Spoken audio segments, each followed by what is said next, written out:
This is Fam Electric Ghost, and we're live on the air on our YouTube Facebook platforms. And we have here for the first time Olivia Frances. So, how are you doing today? Hi, I'm good, thanks. How are you? We always want to see how everybody's doing, and we want to mention to all of our fans, you can see this on, well, listen to it on Newsly. Newsly, Mhm. you can stop scrolling and start listening. Use coupon code GHOST and receive 1 month free premium subscription. So you can stop scrolling, start listening, you get alerts to your favorite podcast, and articles set on Newsly. And this podcast is a featured podcast on Newsly. So thank you very much for being on the program. Yeah, oh, thanks for having me today. Yeah, we've been doing podcasts since 2016. We started with emerging and independent artists. That's our primary. We have kind of merged into things with shamans, CEOs, other people. But our first love is talking to and independent musicians because we are a musician ourselves, and so that's our first love of doing that. We see that you're in Americana kind of category. Um, of music and or independent folk music, and I was a big Dylan fan and been a Dylan fan for a long Oh, time. I listened to Big Pink and everything in the basement tapes. Joni Mitchell, on the last waltz, she actually played like on in that movie. She did a really good set. And I just love wow. everything Americana and folk music on top of my love of progressive rock and bands like Yes and Genesis because I'm a keyboardist. So That's that's pretty much awesome. it. Oh my But my gosh. tastes are like all over the map. Yeah, oh, me Very much too. Yeah, a that's music that's fan great. first, and so I kind of then I became a then I became a keyboardist. But like what I like to do is talk to people from all kinds of genres, and people say, "Oh, you're a musician." I said, "Yeah, I'm a musician. I talk to everybody." So one thing I always ask about musicians, the first thing I ever ask is like, "What age do you remember getting into music? Can you remember what age did you start being interested or playing music?" Yeah, for sure. Well, thank you for asking that question. And just, yeah, thanks for having me today. Thanks for setting this up. And it's funny that you mentioned Bob Dylan because, in some ways, I feel cosmically connected to Dylan because his birthday is May 24th and my birthday is May 23rd. So we share a similar birthday time frame. And I'm also a big fan of Dylan. So yeah, I have been writing songs since I was 12 years old. I started taking piano lessons when I was 6, and music was always just something that I loved to do. I loved singing. My mom has recordings of me singing like "Row, row, row your boat" when I was 3 years old, and I just always have loved to dance, loved to like move my body to the rhythm, to the beat, and it's just such a universal language, and it's such an important part of life. So I'm grateful to have a gift of music. I do believe that music is a gift, so it's really special. The way I always felt is as a musician, I feel like we can channel like this idea. I was always into Victorian poetry. I love Tennyson, Wow. Wordsworth, Blake, and I really got an idea of the muse. Like that there's this muse, and if you're a musician or an artist or a poet or a painter, actor, you can call on that and kind of channel it. And we know, and if you're a creative type of person, you know how to channel that, and it just can happen. And I'm a very Mm-hmm. strong believer because it's this type of thing where you're kind of in tune. Like you might have ideas in your head, and it's all based on like, oh, you're a musician, but everything you've ever heard, everything you feel, what you're feeling at that moment, what you as a artist, you take all that, you kind of goes in your head, and then you kind of let it just come out with an artistic Right. kind of frame on it. And that's what I've always felt Totally. that to do. And then people who aren't creative, they don't maybe understand how we do it. Mm-hmm. Totally. So true. Yeah, I think that like some So in terms people, of your yeah. when you started, Oh, go ahead. oh, go ahead. And if you're going to answer that. But No, what I no, was going sorry. to say is, so in terms of, yeah, what I was thinking, when you think about like as an artist, right? Like some people, they don't write their own music. They write, they're session musicians, they're classical musicians. They read the sheet music. Hmm. What made you feel that you needed to write your own music? Great question. So I was definitely inspired by Taylor Swift a lot growing up, and Joni Mitchell and Carole King. And I felt called to write my first song. I was really crushed on this boy in middle school. So I wrote about him. And I remember just sitting on my bed in my bedroom, and I had recently started taking guitar lessons. I had recently switched from piano to guitar. Yeah, and just sitting on my bed and just writing what came to me.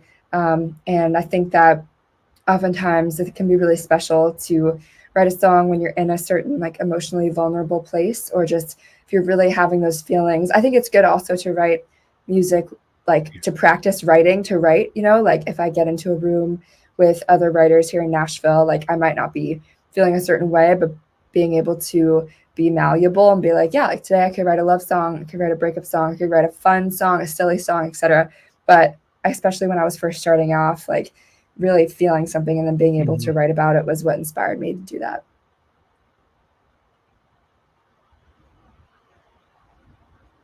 Yeah, I think it's like what I find is like I got into music because it's cathartic for me. And Hmm. I'm 55. I've been playing since I was like 12. I I started love on a that. clarinet, then I realized, I'm a child of yeah, I'm a child of the 70s. And then I realized like, well, Mm, nobody's really kicking on a clarinet. Nobody's like, unless you're like Benny Goodman and those type of people. But so I said, like, I better learn a guitar or a keyboard. And I was actually watching bands like Joy Division on MTV, '79, and I yes. saw Joy Division, and then I saw like the early Duran Duran, and a lot of like new wave bands, and I'm like, wow, what's Nick Rhodes playing? Oh, he's playing a Roland Jupiter 8. And then I started to get diving into it. It's like, oh, what was Rick Wakeman playing? Oh, he's playing a mini mode. And I Wow. started like trying to figure out what people were playing. And then it's like, That's oh, I need great. to learn how to do that. And then that's how I. But it seems like Taylor Swift was like your inspiration. I was like looking at Rick Wakeman and Joy Division, and then I Mm, also felt like a punk bands like the Clash and the Ramones. So I mm, felt like hmm. this idea of expansive sound is what I'm. This idea like you can have a punk aesthetic, but you could still play like progressive rock, right? So it could come at it like a Trent Reznor and then have a lot of layered stuff, but still be kind of rooted in maybe a little bit of blues, a little bit of classical, a little bit of hard rock, and a little bit of punk. And then, that's kind of Totally. what new wave was.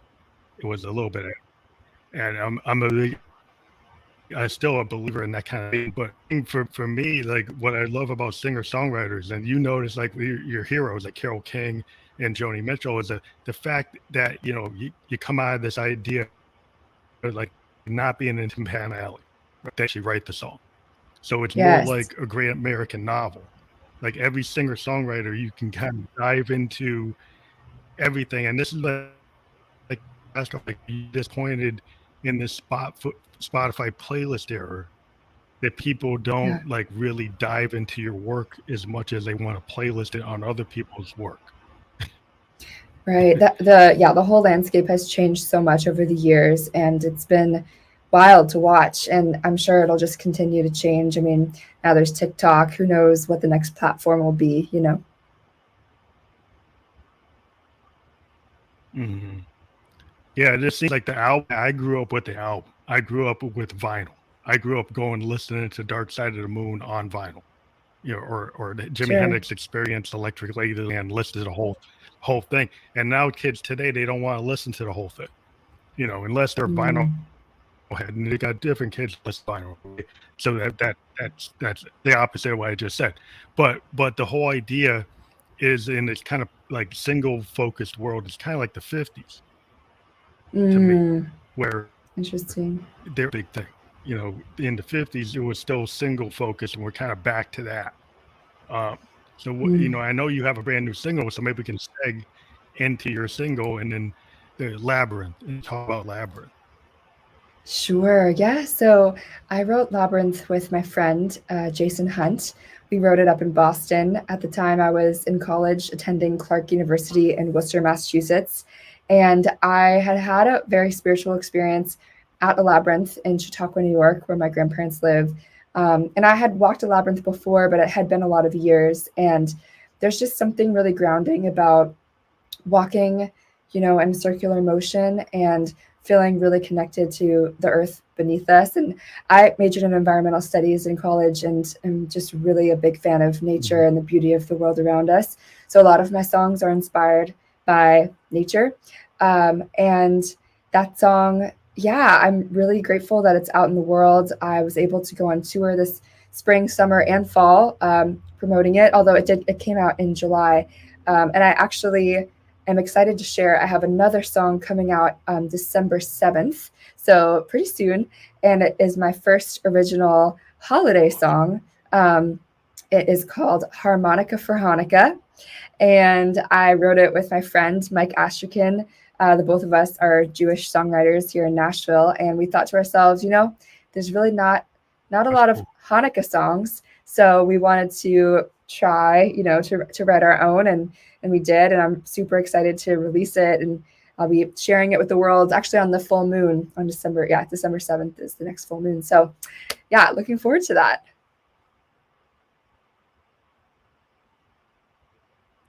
So, are you planning on putting together like a collection of these singles into an EP or an album, or are you going to focus on just single releases? Yeah, so I am currently looking at 2023 and figuring out kind of my release plan. I definitely want to definitely release either an EP or an album next year, especially since I have been releasing singles. But I always have so much new material. I struggle sometimes because I'm always writing new things. And so I'm like, okay, I want to release this new thing instead of like, but I think what I'll do is probably put some of the Yeah, songs the that are new already thing. out onto an album in addition to some new songs. Yeah. I think that's the thing is like with me, like I still, like I said, I'm kind of a child of the 70s. So I kind of go Hmm. crazy. I make like 2 hour long concept albums, Very and I cool. do performing. So I do stuff on like sessions live. Mm. And I'm kind of known for doing like very like old school, like, funkadelic, yes, Genesis type, Peter Gabriel Genesis with these very long songs. And it's like a Yes. jam band thing with these progressive rock bands, and that's kind of not what happens. But it goes out because I know that the kids want to hear something like 3 minutes, and they don't want to hear my 15-minute song. But when I go to perform, it's more fun for me to do the long songs because that's what I'm into. But like I know that Sure. the way the industry is, I got to release something that's more digestible. Um, so I think Mm. it's really cool that you realize that you can't get these songs out there that quick. I think that's a really big change in the industry. That Mm. as an independent artist, you have to wait through it. Now, like if you get an idea and it's like kicking, it's like this is what I want, Yeah. you can actually do it. Um, Yeah, you you know, can release it. you It's so find that awesome. really, I you mean, find, mm, yeah, we really have so many tools at the palm of our hands to, release songs and share them, especially with TikTok. It's like I could write a song today. I mean, I've done this before and I literally post it on TikTok and see what happens. And everything now has the potential to go viral. I mean, you never really know what's going to take off, viral. what's going to Yeah. stick. So yeah, so it's wild to think that like you could write a song today, post it, and then it could totally change your life by tomorrow morning. Yeah, I mean, that's the whole thing is like I'm an Instagram guy, right? I've been on Instagram since like whenever it developed, and I started Sure. podcasting just because I was able to I post like fams like peg songs on Instagram, and anybody that liked a peg song, I'd run a pitch and say, "Do you want to be on podcast?" And I end up getting like Nice. producers. I ended up having like Billy Hume, who is a Grammy award Wow. winning. producer on my podcast, Kevin Stratton, who actually worked with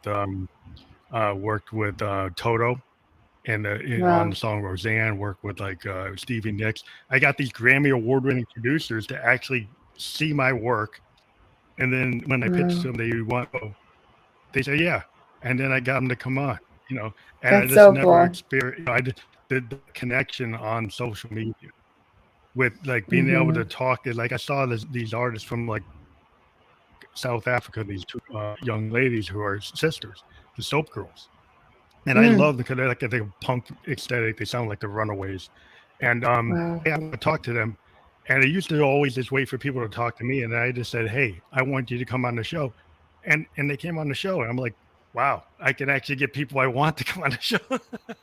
That's so But cool. yeah, it's just the social media is so cool. Just find an artist, on one of these platforms and direct message them without going agent and Mm-hmm. actually get them on your show. Yeah, Get them absolutely. collab with We're you. yeah. Like I don't know how many artists I've been able to set up collabs. Even doing this podcast, I've actually had guests come on, and then the thing Wow. I'm more out, and are working with them as a producer on stuff. And it's just, yeah, I think it's just because when I was a kid, the gatekeepers from all the big firms, like you couldn't even get, past playing in the pizza shop because you had these Sure. people that you couldn't even get anything out there. You had to go and something on like a 45 and try to get it to them, or try to get a cassette to them off of Fostex and try to get it to one of these Mm. A&R people. It's like, deal with you. I don't know who you are.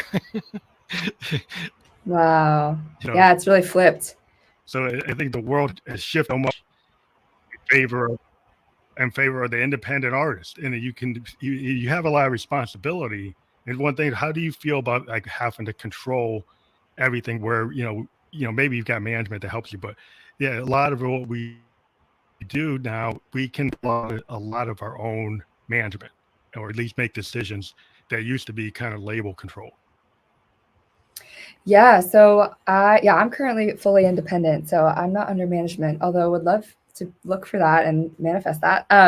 But I would say that there's pros and cons to the current industry where it's like because so many artists have these tools at the palm of our hands, like there's a lot of oversaturation, there's more competition, etc. A lot of the times nowadays it's a lot more about the numbers, like how many TikTok followers do you have versus like how much talent do you have. Um, so I think that Mm-hmm. something a friend of mine said, I'll plug her. Her name is Hera Lynn. She's a songwriter here. She's awesome.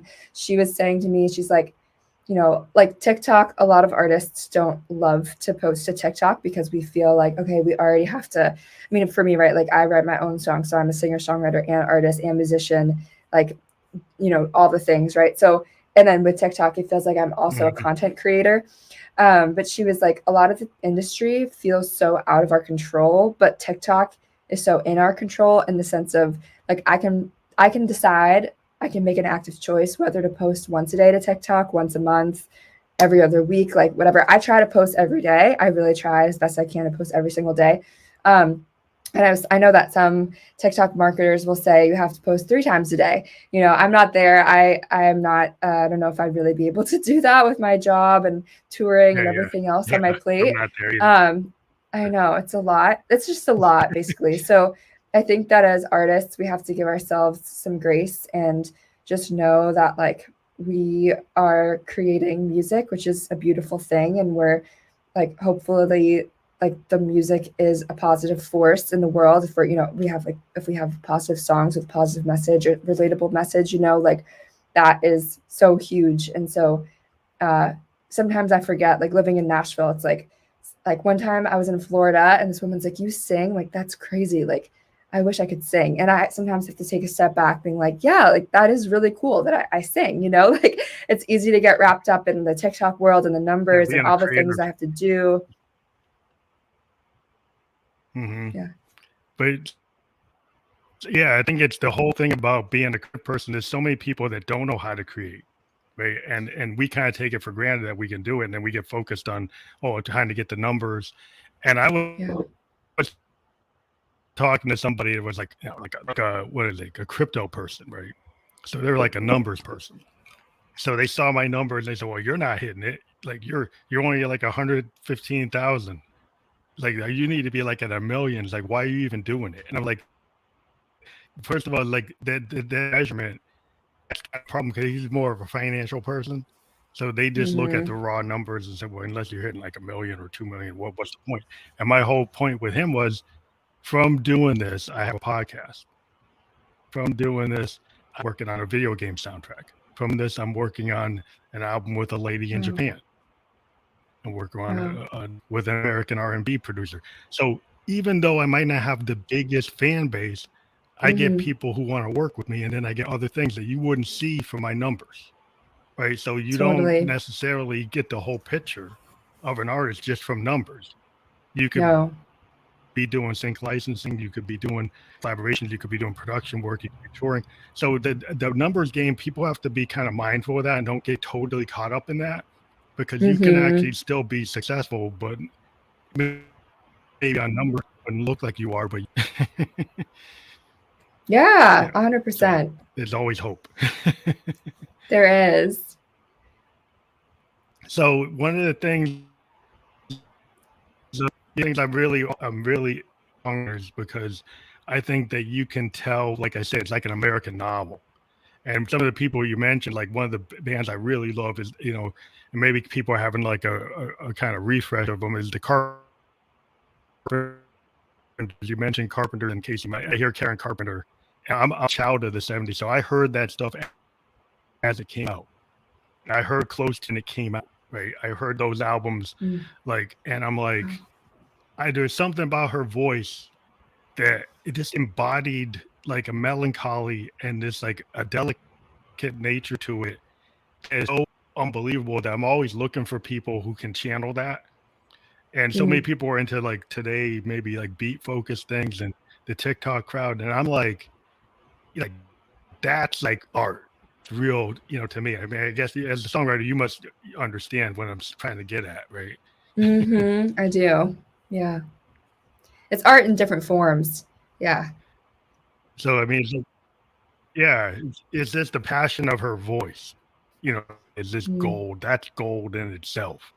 So It is. so if you can channel that type of feeling, whether you're a million people on TikTok or not, like if when you have somebody that can channel an emotion.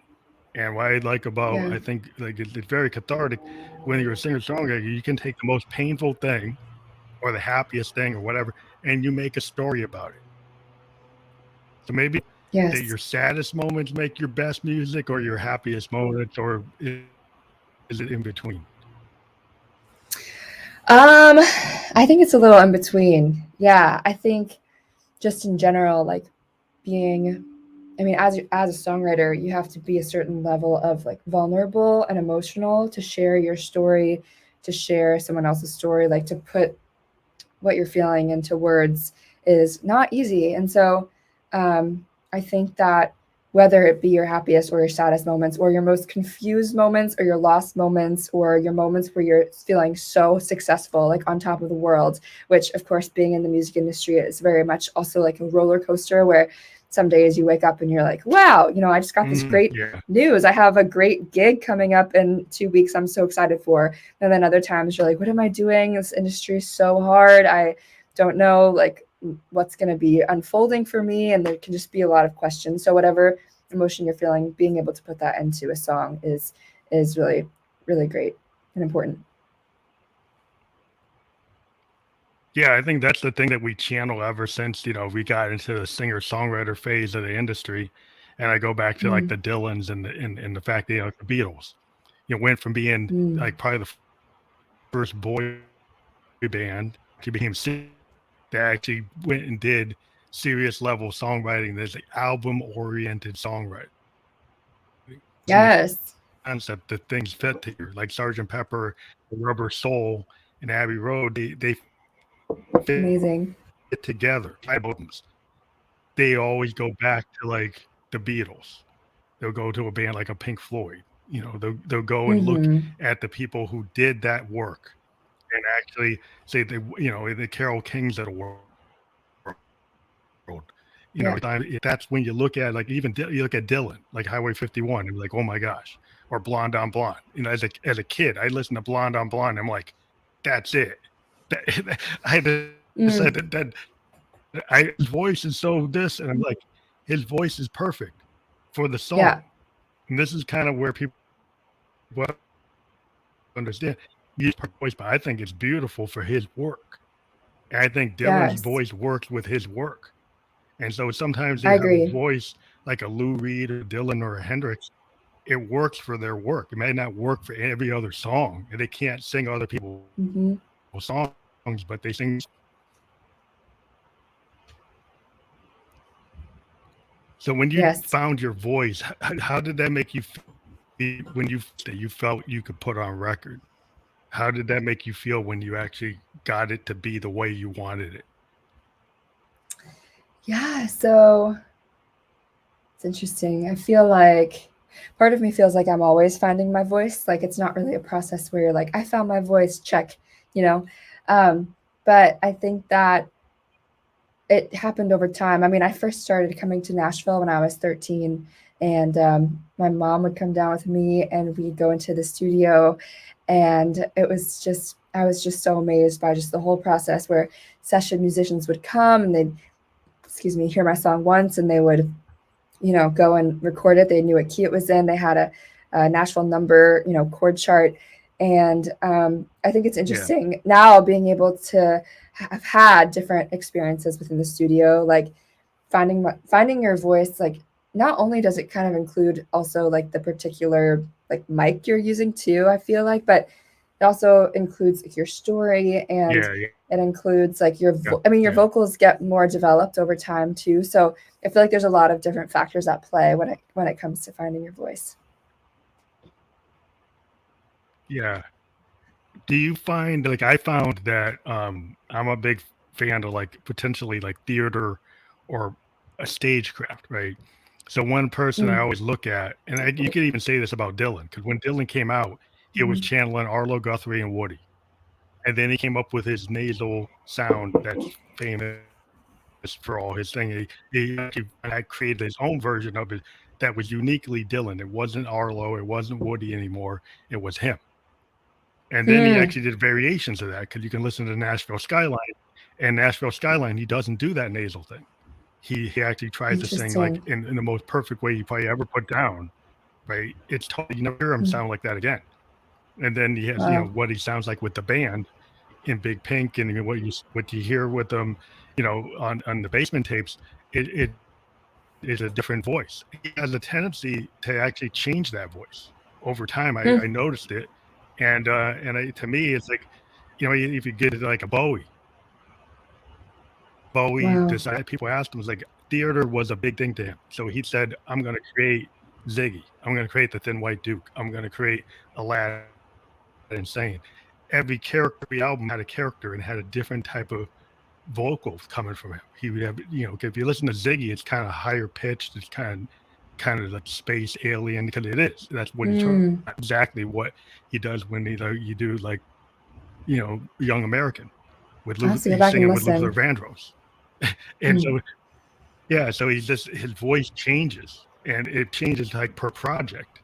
And I think mm. that's kind of like the evolution because it depends on what you're working on. Do you find that you change your voice to fit what serves the song?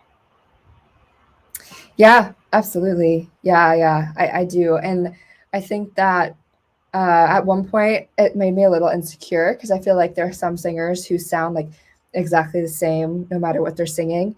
But I feel like as a singer for me, like sometimes I use my head voice more, sometimes I use my chest voice, sometimes I sound more, let's say, in the realm of like Hmm. Stevie Nicks, maybe like so people have said, or sometimes I sound like I have more of a higher register that I use. So like operatic, I took opera, voice lessons from an opera singer in high school. So I was able to learn from her, Mrs. Jill Dew. Shout out, Awesome. Mrs. Dew.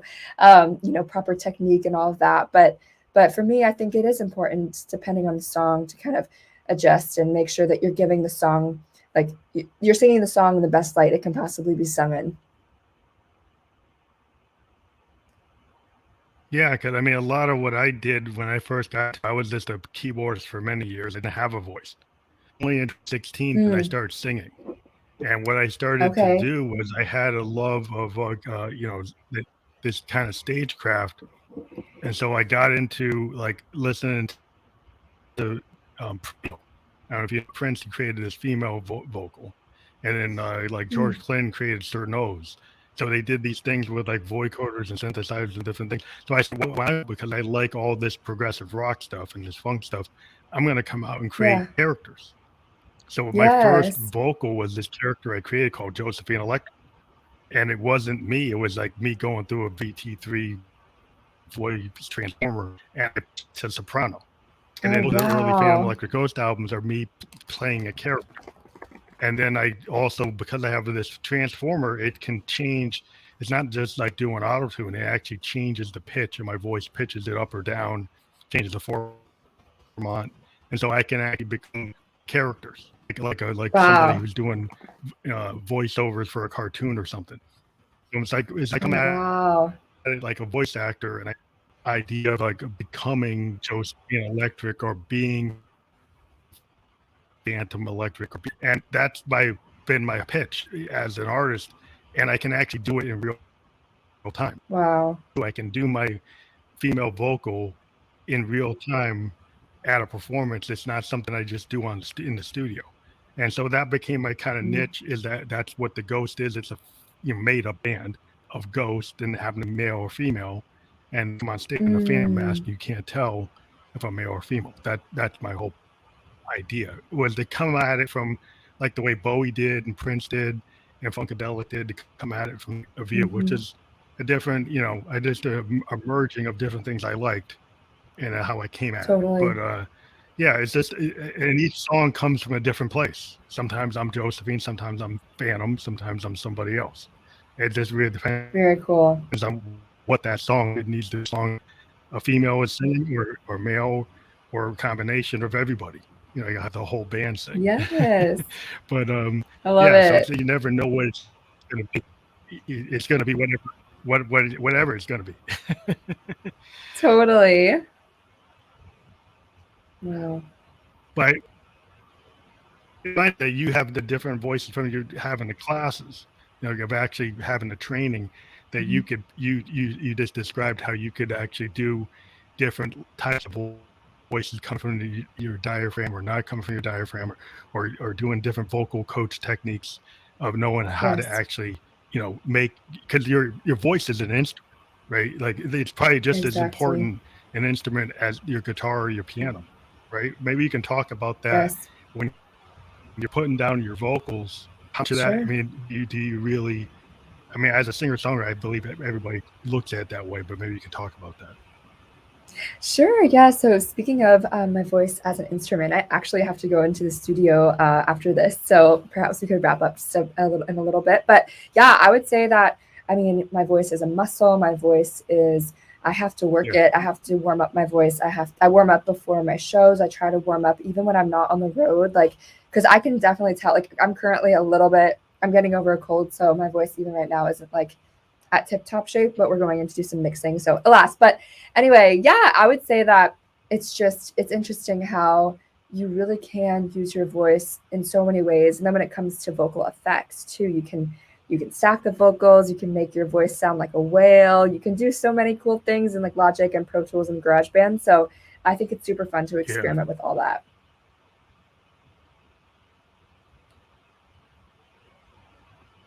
Okay. Well, I know you have to go into the studio right now. We're very happy that you're on the program. We might want to Thank talk you to you so about a much. couple other things, to work on some opportunities with a sponsor trying to get people to write a song for a company. They're actually doing a Wow. theme for their company, songwriters that actually have been on my show, and we can pitch that. Wow. We're getting like all the contract information is coming in pretty soon, Okay. but we're actually going Okay. to be talking to this guy named Bill Bogart, who's a Canadian songwriter, and he actually wrote a song for a company called DoubleJack. And then DoubleJack has a Wow. contest. They want multiple genres, take his song and make different versions of it. So they can make a folk Wow. version, EDM version, funk version, different songs. And so yeah, it's Oh my something maybe on the side gosh. we could talk about. But Yeah, please send me some info. I'd love to learn more. But thank you for being on the show. Hey, thank you so much, Phantom. It was so nice to chat with you. So great to meet you. And I really appreciate you taking the time to chat. Yeah, thank you so much. Thanks. Bye. Thank you.